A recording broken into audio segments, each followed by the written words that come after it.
week's episode of the Horizon Leeds YouTube channel. I'm Megan, venue manager here at Horizon, and today I want to talk to you about the 5 key things to consider when confirming your venue booking. There's lots of things to consider, but there's 5 key things that I want to run through with you today. I've spoken to our lovely reservations coordinator, Tracy, run them past her, and she's like, yeah, they're pretty good. Yeah, that would help me out if people did consider these things. So here, let's go. So number 1 is really important, minimum numbers. Now we get clients that come to us and say, right, Megan, I'm going to do an event for 150 people.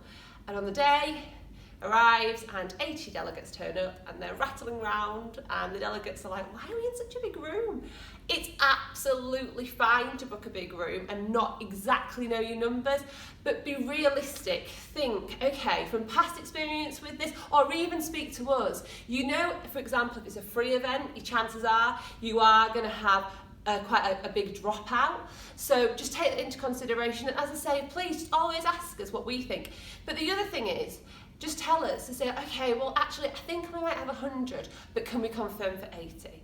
It saves you money, because once that contract's in place, those contracts and numbers have been given to our catering team and have been put into our schedule, we have to adhere to that. That's in the terms and conditions.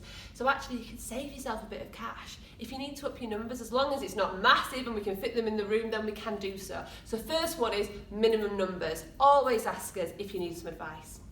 Number 2, timings.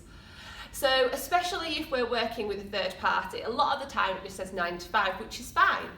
But if you know that one you might be starting later or earlier, let us know. We'll be in from 7 either way, but it would be great if we could have your room set up for you. So in most situations, we like to be ready. So when you walk in, everything's ready and everything's calm and nice. You don't have to see us running around getting everything ready. And at the same time, if you say your event's starting at 9, we can sometimes have clients arriving really early. So if we know for a fact it starts at 10, we can sort of advise those clients, grab yourself a coffee, have a bit of a chill out, do a bit of work in our meter area, so we're giving them the right information. So that's number 2, so that's timings.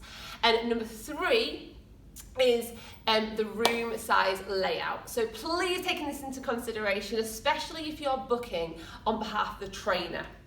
So we have people that arrive and they say, oh yeah, we need a training room for 12, and we're like, yeah, we've set that up. Oh, but we need five breakout spaces within the room. And you go, oh, well, it's a room for 12 people that can fit 12 people for a training session. So think about it, take that into consideration. What do you want them doing? Do you want them in little huddled groups? You are more than welcome to use our meter area, but this week, most days we've had 250 people and you would not want to be out there at lunchtime. So just take that into consideration that your room's big enough for the activities that you're wanting to do.